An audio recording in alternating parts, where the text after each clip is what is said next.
September 29th, 1982, a Wednesday morning in Elk Grove Village, Illinois. 12-year-old Mary Kellerman wakes up with a sore throat and a runny nose. Just a regular cold. Her parents do what any parent would do. They grab a bottle of extra-strength Tylenol from the medicine cabinet. One capsule. That's all it took. By 7 a.m., Mary Kellerman was dead. At this point, nobody knows what's happening. It looks like some kind of freak medical emergency. But that same morning, just a few miles away in Arlington Heights, a 27-year-old postal worker named Adam Janus comes home with a headache. He takes a couple of Tylenol capsules. Within hours, he collapses and dies. His family rushes to his house to grieve, trying to make sense of what just happened to this healthy young man. And while they're there, devastated and crying, Adam's brother Stanley and his sister-in-law Teresa see that same bottle of Tylenol sitting on the counter. They both took some. Both of them died that same day. 3 people from one family gone in hours from the same bottle of pills. And this is still just day 1. Over the next 2 days, 4 more people in Chicago die the same way.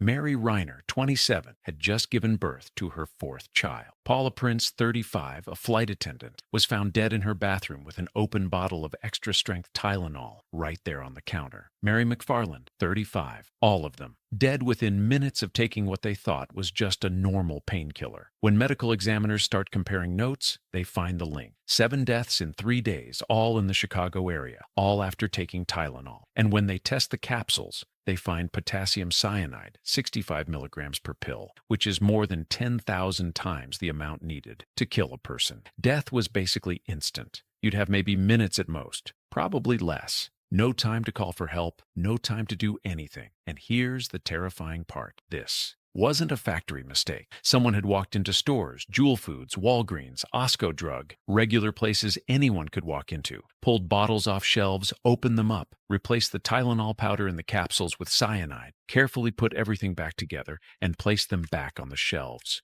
This was murder. Deliberate, calculated, random murder. The bottles came from different factories, but all from stores in the Chicago area. America absolutely panics. Tylenol was the most trusted painkiller in the country, with 37% of the market outselling Bayer, Anacin, Bufferin, and Excedrin combined. 100 million people had it in their homes, and now they're all wondering if their bottle might kill them. Hospitals flood with calls. One hospital in Chicago logged 700 calls in a single day from terrified people. The story leads every news broadcast for weeks. Within 1 week, 90% of Americans had heard about it. So Johnson & Johnson's CEO, James Burke, gets the call, except he actually doesn't find out from his own company. He finds out from a reporter. A Chicago journalist calls the PR department and says, "Hey, people are dying from poison Tylenol. What's your comment?" That's the first they'd heard of it. That's how Burke learns his product is killing people. He immediately forms a crisis team, 7 people, and his instructions to them were simple but telling. First, how do we protect people? Second, how do we save this product? Notice the order there.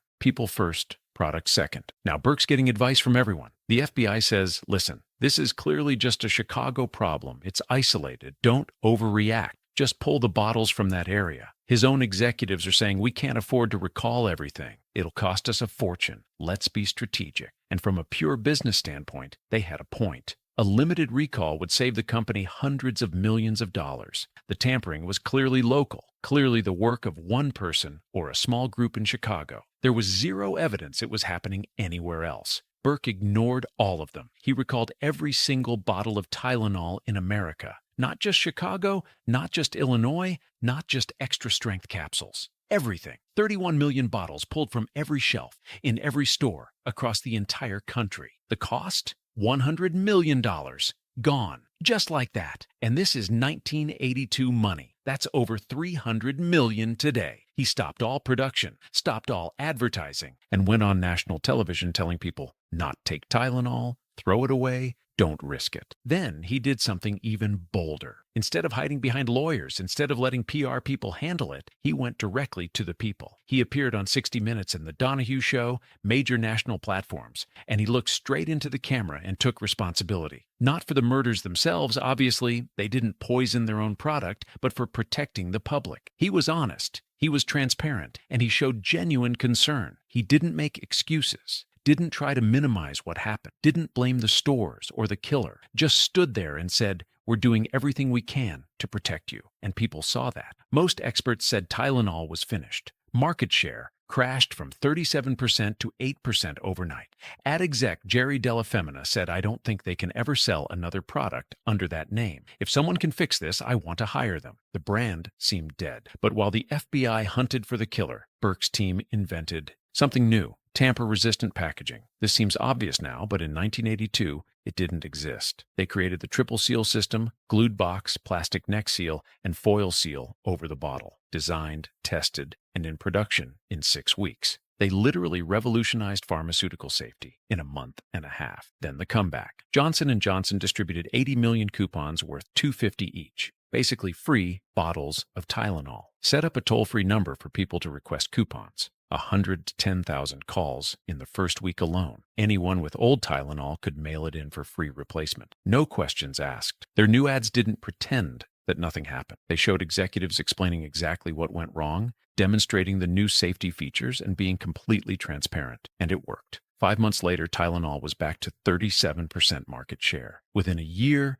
#1 painkiller in America again. Not just recovered, but stronger, because now they meant safety. The whole thing became the gold standard case study for crisis management taught in business schools worldwide. Burke got the Presidential Medal of Freedom. Fortune named him one of history's 10 greatest CEOs, not for profits, but for how he handled those weeks in 1982. Here's the twist. The killer was never caught. A guy named James Lewis sent an extortion letter demanding $1 million and did time for that, but they never proved he poisoned the pills. The FBI investigated for decades, got his DNA, and searched his house. Nothing. He died in 2023. Case still open, but basically dead with him. 7 people were murdered for reasons we'll never know, and nobody was held accountable. But every medication you buy now has tamper-evident packaging because of what happened. The Federal Anti-Tampering Act was passed in 1983. These laws have saved countless lives, all because of how one CEO chose to respond. Burke could have chosen profit, limited recall, protect the stock price, follow FBI advice. Nobody would have blamed him, but he didn't. He chose people even when it cost $100 million.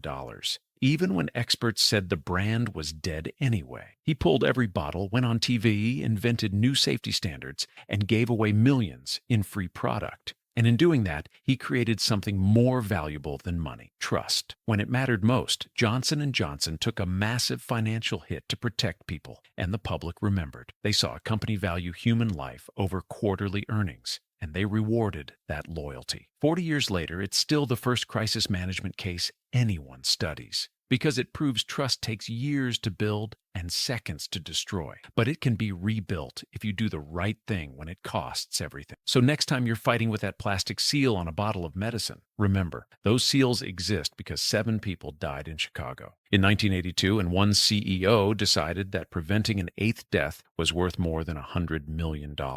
That's how a product that killed 7 people became even more trusted.